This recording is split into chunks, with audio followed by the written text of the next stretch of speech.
کسی آدمی کے جھوٹا ہونے کے لیے بس اتنا ہی ثبوت کافی ہے کہ تحقیق کے بغیر ہر سنی سنائی بات کو آگے پھیلاتا رہے۔ اس لیے فرمایا کہ یا ایھا الذین آمنوا اذا جاءکم فاسق بنبأ فتبینوا ان تصیبوا قوما بجہالہ فتصبحوا علی ما فعلتم نادمین، کہ اے مومنوں اگر تمہارے پاس کوئی فاسق شخص کوئی خبر لے کر آئے تو فتبینوا، تحقیق کر لیا کرو، چھان بین کر لیا کرو، اس کی صداقت و ثقاحت کو معلوم کر لیا کرو، ان تصیبوا قوما بجہالہ، ایسا نہ ہو کہ تم نادانی میں ریئیکٹ کر کے کسی قوم کو تکلیف پہنچاؤ، اور پھر جب تم پر آشکار ہو کہ یہ تو خبر ہی غلط تھی، فتصبحوا علی ما فعلتم نادمین، تو تمہیں اپنے کیے پر شرمسار ہونا پڑے، نادم ہونا پڑے، شرمندہ ہونا پڑے۔ اس لیے آپ کو کتاب سے رشتہ جوڑیں۔ اللہ کی سنت کتاب بھیجنا ہے، اس نے کتاب نازل کی ہے، وہ اس بات پر قادر تھا کہ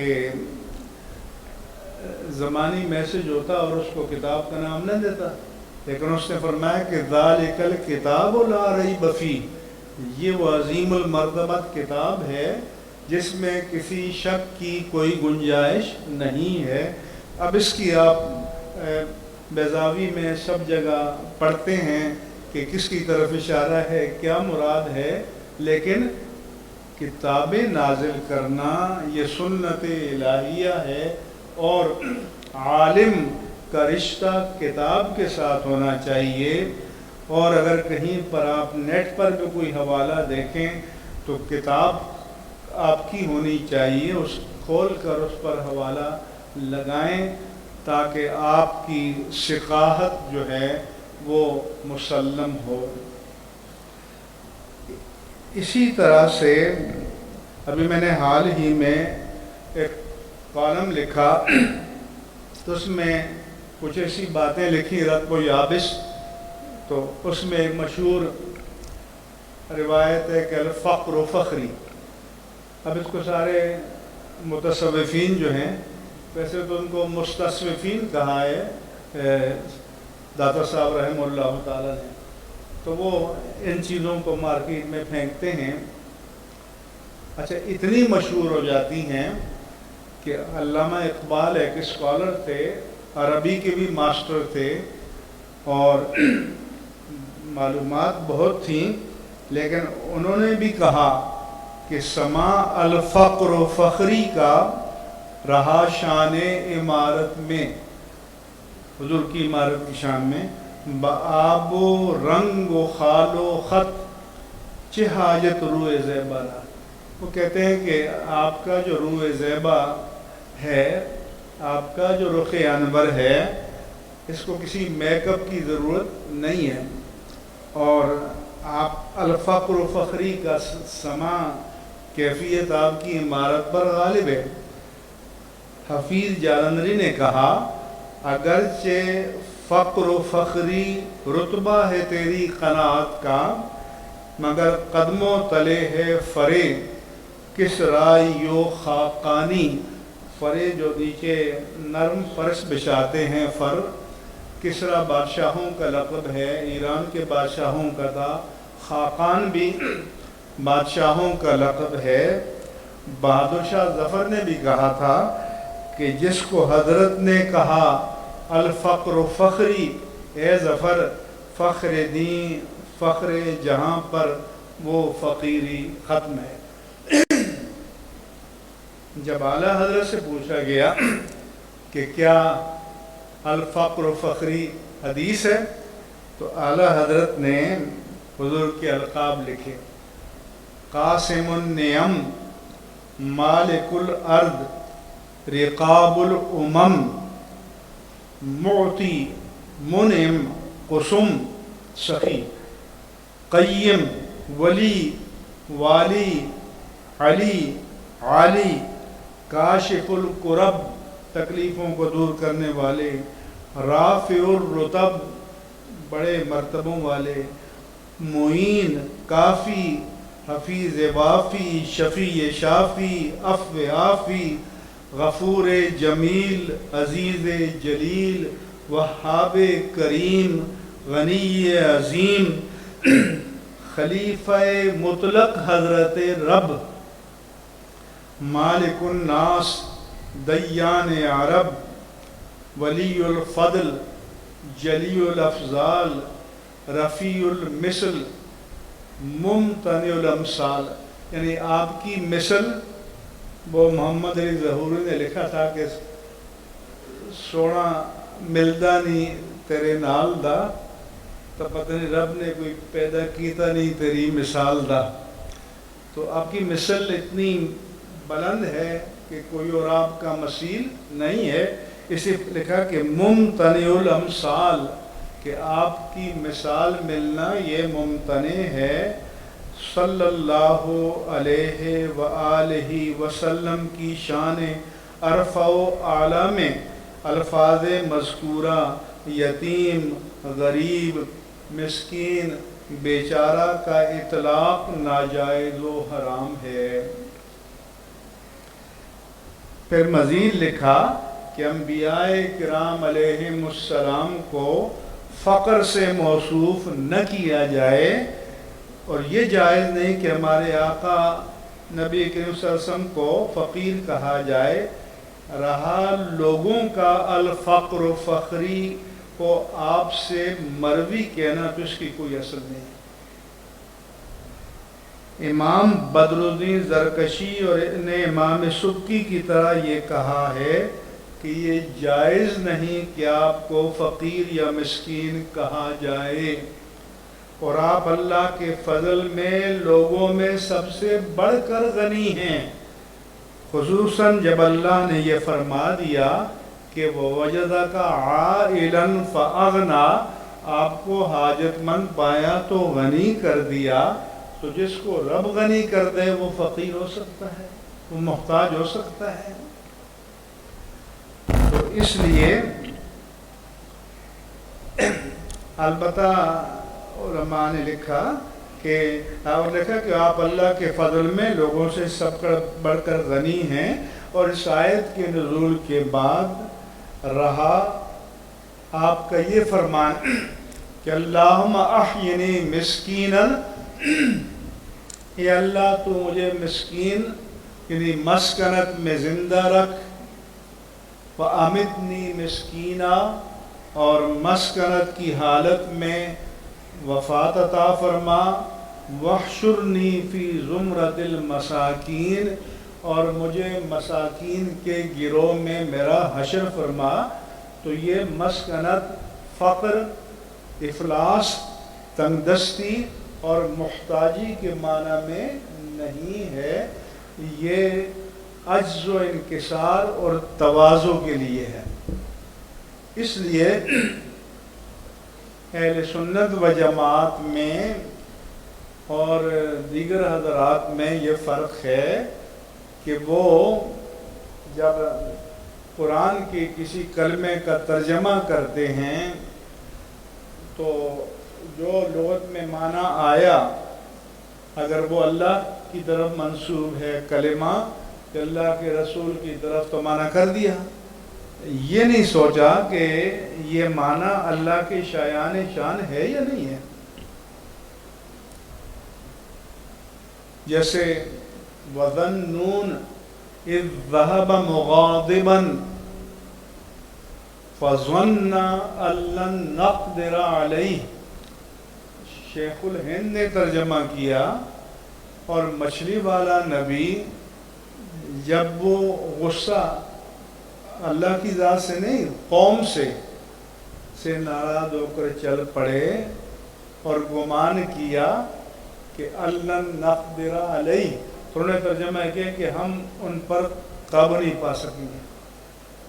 اللہ فرماتا ہے، یہ ترجمہ کیا. اب بتاؤ وہ تو اللہ کے نبی، ہم جیسا ادنا مسلمان کوئی معمولی درجے کا مسلمان بھی یہ خواب و خیال میں یا ذہن کے کسی گوشے میں سوچ سکتا ہے کہ اللہ قابو نہیں پا سکے گا؟ تو حالانکہ قدرہ یقدر کے معنی قدرت کے ہیں لغت میں، لیکن عربی زبان میں ایک لفظ کے کئی معنی ہوتے ہیں اور کئی معنی کے لیے ایک لفظ آتا ہے۔ تو قدرہ یقدر کے معنی قدرت کے بھی ہیں، ان اللہ علی کل شیء قدیر، قدرت کے معنی میں ہے، لیکن اس کے ایک معنی تنگی کے بھی ہیں۔ ان اللہ یبسط الرزق لمن یشاء ویقدر،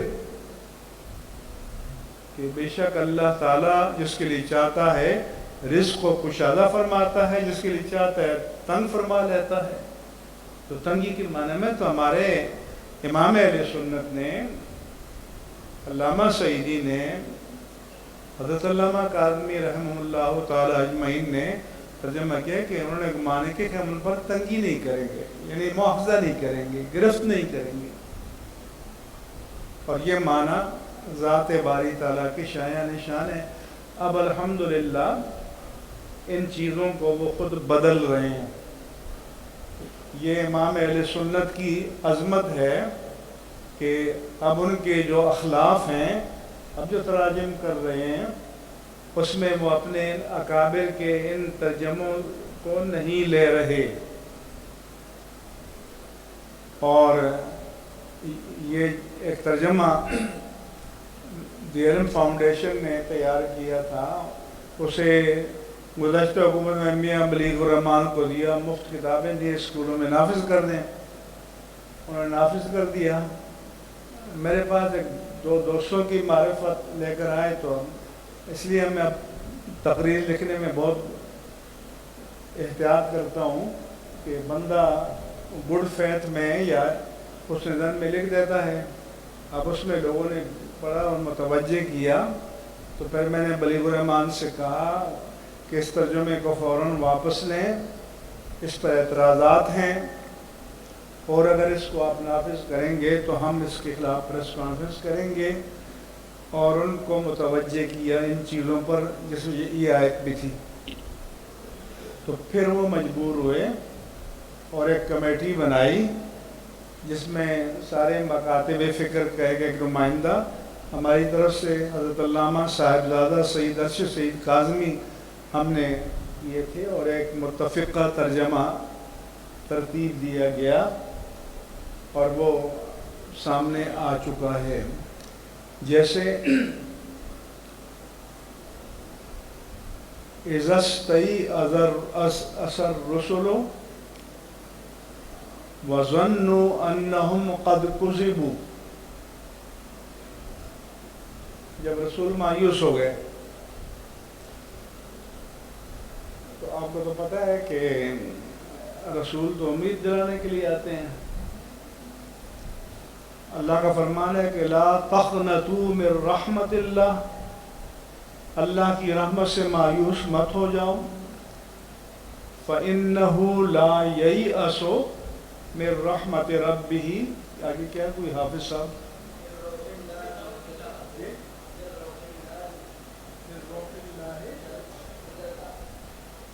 فإنه لا ييأس من روح اللہ الا الکافرون، اللہ کی رحمت سے تو کافر نا امید ہوتے ہیں۔ اور دوسرا لا تیأسوا،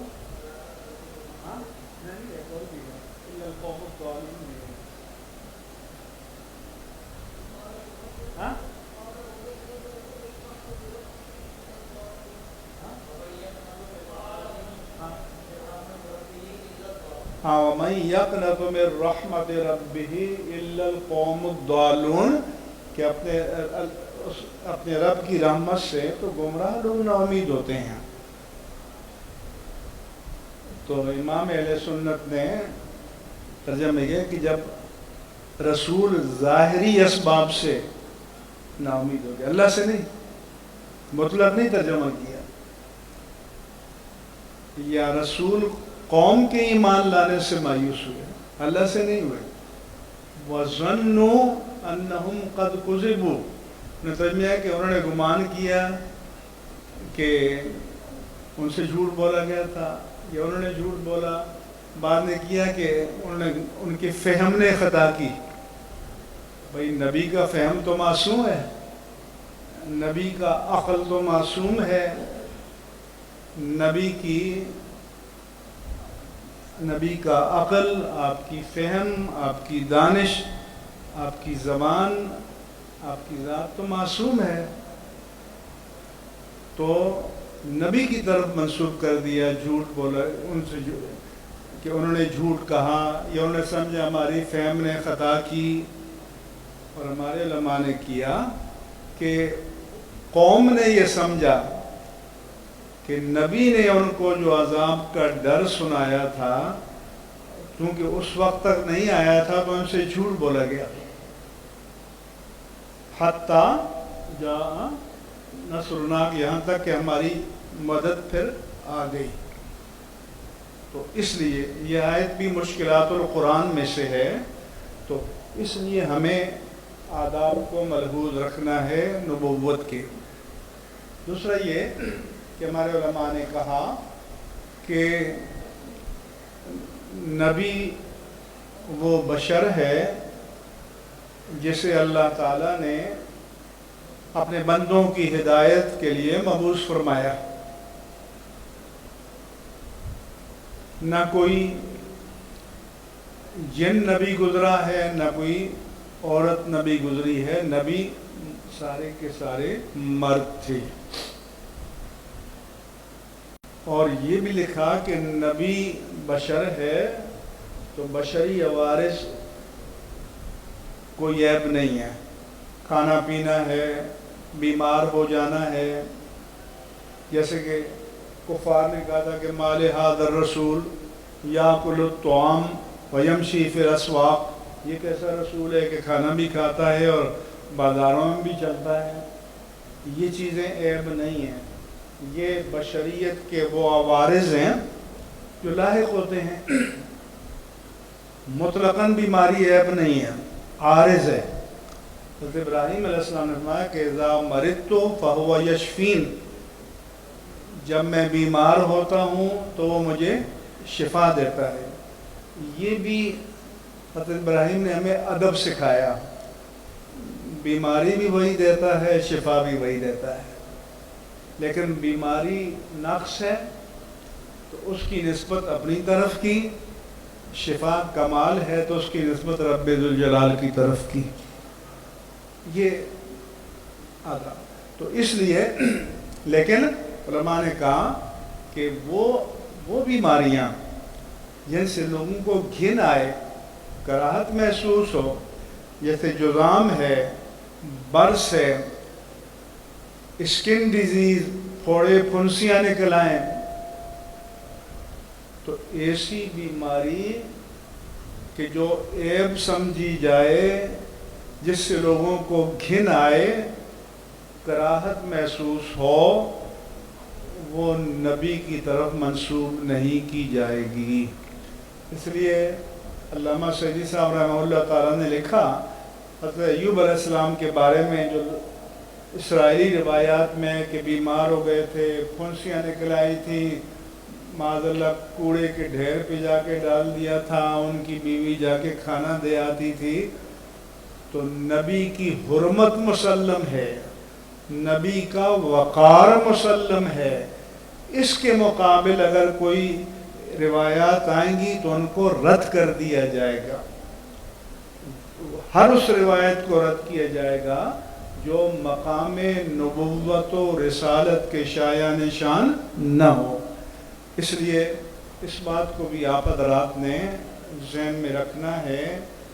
لوگوں کو بھی اپنی خطبات میں، اپنے وعظ میں یہ بتانا ہے، اور ساتھ ساتھ یہ بھی آپ نے کرنا ہے کہ ہر تقریر میں آپ 5 منٹ کم از کم دین کے مسائل بیان کریں.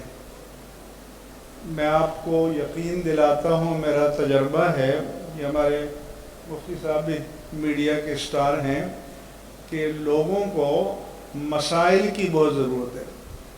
یہاں بھی ضرورت ہے، یورپ میں بھی ہے، امریکہ میں بھی ہے، دنیا میں کہیں چلے جائیں.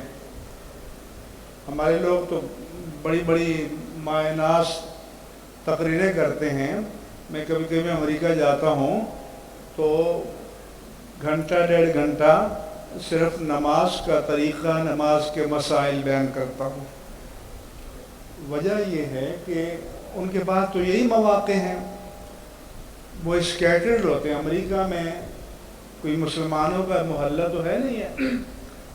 60 میل کے فاصلے پر، 70 میل کے فاصلے پر مسجد بھی ہے تو کسی سے 50 کلومیٹر، کسی سے 30 کلومیٹر.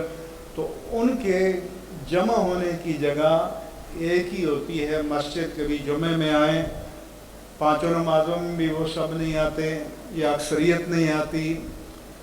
یا یہ میلاد النبی، معراج النبی صلی اللہ علیہ وسلم اور دیگر ایام مقدسہ کے جلسے ہوتے ہیں. تو میں علماء سے کہتا ہوں کہ اللہ کے بندو، ان کو مسائل تو بیان کر دو، نماز پڑھانا تو سکھا دو. اگر نہیں سکھاؤ گے تو کہاں سیکھیں گے؟ ہم جس ملک میں رہ رہے ہیں، نصاب بنایا گیا مشرف صاحب کے دور میں. 50 ارب روپے آئے کہ 9/11 کے بعد ان کا یہ خیال ہوا کہ یہ نصاب میں کوئی گڑبڑ ہے تو نیا نصاب بنایا. چنانچہ لوگوں کے اعزازیے، مشاعرے، آنا جانا، ہوٹلوں میں ٹھہرنا، یہ مقرر ہوئے. میں ایک میٹنگ میں گیا تو میں نے کہا بھی آپ نے اسلامیات کی کتاب میں کہیں خلافت راشدہ کا عنوان قائم کیا؟ کہنے لگے ہاں، وہ تیسری جماعت میں حضرت بکر صدیق، چوتھی میں حضرت عمر فاروق، پانچویں میں حضرت عثمان، چھٹی میں حضرت علی. خلافت راشدہ کا ٹائٹل ہی لگانا کیونکہ کچھ لوگ ناراض ہو جائیں گے. میں نے کہا امہات المومنین کا ذکر. انہوں نے کہا بس کلاس میں حضرت خدیجہ، کلاس میں حضرت عائشہ، بس یہ ہو گیا. میں نے کہا بھی نماز سکھائی ہے؟ کہنے لگا ہاں، وہ ہو گیا اذان، نماز، تکبیر تحریم، اللہ اکبر، قرات، قیام، رکوع، سجود، نماز ہو گئی. میں نے کہا بھی آپ کو تو پیسے اس لیے دیے گئے تھے کہ لوگوں کو ضروری دین سکھا دو کہ ان کو ملا کے بعد نہ جانا پڑے، کیونکہ ان کا یہ خیال تھا کہ ملا خراب کرتے ہیں. تو میں نے کہا جب مسلمان کا بچہ نماز ہی نہیں سکھائی جائے گی تو وہ تو جائے گا ملا کے پاس، کوئی اور راستہ ہی نہیں ہے. اچھا، مسئلہ کیا ہے کہ بھئی یہ لکھیں گے تو یہ ناراض ہو جائے گا، یہ لکھیں گے تو یہ ناراض. میں نے کہا ایران کے دستور میں آرٹیکل 12 اور 69 میں لکھا ہے کہ فقہ جعفریہ اس ملک کا غیر متبدل قانون ہے، جسے کبھی تبدیل نہیں کیا جا سکتا. تو میں نے کہا بھی اگر آپ یہ جمہوری ملک ہے تو پھر جمہور احناف ہیں، جمہور کے طریقے پر پوری نماز لکھو. آگے آپ لکھ دو کہ اہل حدیث قرات خلف الامام کرتے ہیں، آمین بالجہر کرتے ہیں، رفع یدین کرتے ہیں، مجھے کوئی اعتراض نہیں ہے. یہ لکھ دو کہ اہل تشیع کی اذان یہ ہے، نماز میں یہ کرتے ہیں، یہ کرتے ہیں، لیکن ان کے ڈر سے نماز بھی نہیں بتانی. تو ابھی میں اسلامیاتی کونسل کے چیئرمین ڈاکٹر قبلہ یاز سے مجلس میں ملاقات ہوئی. میں نے کہا یہ جو آپ لوگ روز ہمارے یہاں ڈرامہ ہوتا ہے کہ ایک نصاب، میں نے کہا سچ بتاؤ، ہمیں اللہ کو بھی جواب دینا ہے، اپنے ضمیر کو بھی، اپنے عوام کو بھی. یہاں ایک نصاب بن سکتا ہے؟ کیونکہ آپ نے اللہ کو تو راضی نہیں کرنا، سب کو بندوں کو راضی کرنا ہے.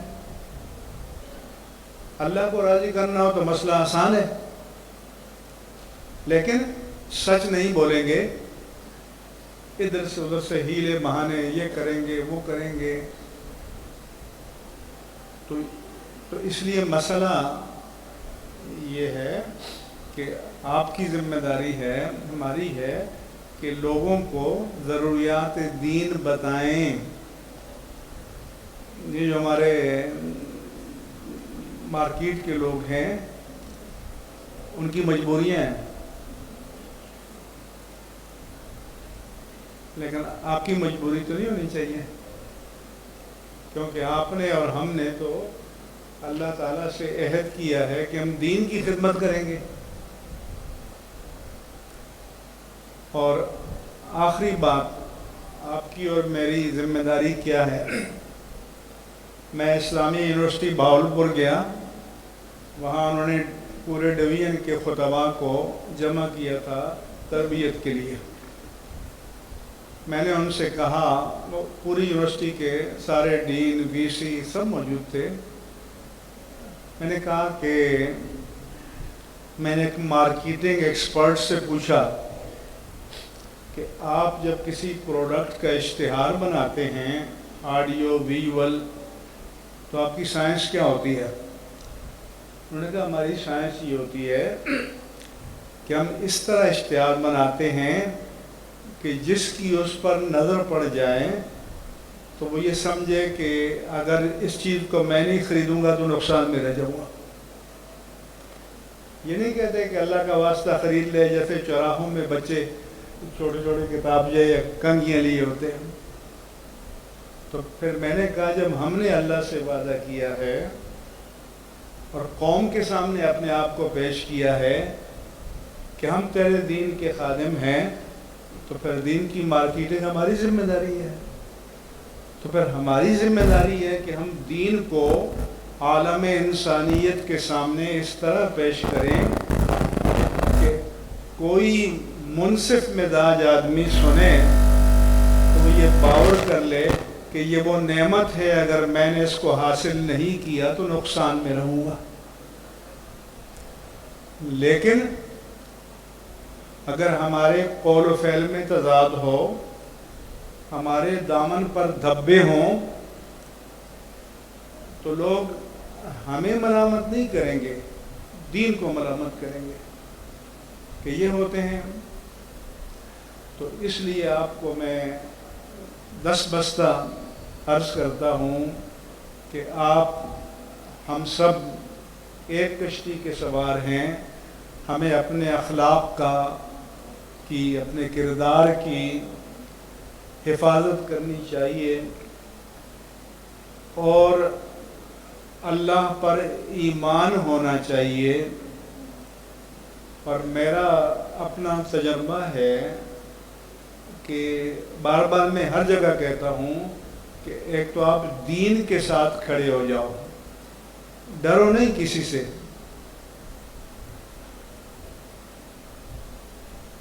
تو دین آپ کو گرنے نہیں دے گا، یہ لکھ کر رکھ لو آپ. دوسرا، آپ دین کے ہو جاؤ، روزی کے پیچھے دوڑو نہیں. ہمارے استاد گرامی علامہ مفتی عبدالقیوم ہزاروی رحمہ اللہ تعالی کہتے تھے دنیا کے پیچھے دوڑو نہیں، دین سے وفا کرو، دنیا خود تمہارے پیچھے دوڑے گی.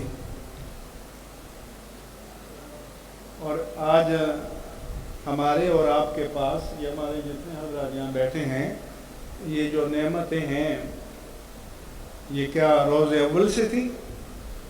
یہ اللہ پاک نے اس دین کی برکت سے ہمیں عطا فرمائی ہے. یہ جو لوگ آگے بڑھ کر آپ کا ہاتھ چومتے ہیں تو کوئی آپ حسین عالم ہیں؟ ہم تو لوگ تو دین کا احترام کرتے ہیں، دین کی نسبت سے چومتے ہیں. تو جو دین ہمیں اتنی عزت دے تو اس دین کو بھی ہمیں کچھ لوٹانا چاہیے. دین کی عزت میں ہمیں اضافہ کرنا چاہیے، اور اگر اضافہ نہ کر سکیں تو کمی تو نہیں لانی چاہیے کہ ہماری وجود سے کمی آئے. یہ میری چند گزارشات ہیں. ہماری خوش قسمتی ہے کہ ہمارے ممتاز خطیب اور مفتی علامہ مفتی محمد اسماعیل نورانی زیدہ مجدوم تشریف لائے ہیں، میں ان سے کہوں گا، مجھے چونکہ ایک جگہ جانا ہے تو یہ بھی تھوڑا سا خطاب فرمائیں اور آپ سب کو مستفید کریں۔ آپ کا بہت شکریہ۔ یہ چند ٹوٹی پھوٹی باتیں میں نے عرض کر دیں، اور باقی میں اپنے ان ساتھیوں سے، طلباء سے کہتا ہوں کہ ان اساتذہ کے خطابات کرایا کریں، کیونکہ یہ سب بہت اچھے مقرر اور خطیب ہیں۔ بہت شکریہ۔ وما علیہ الا البلاغ۔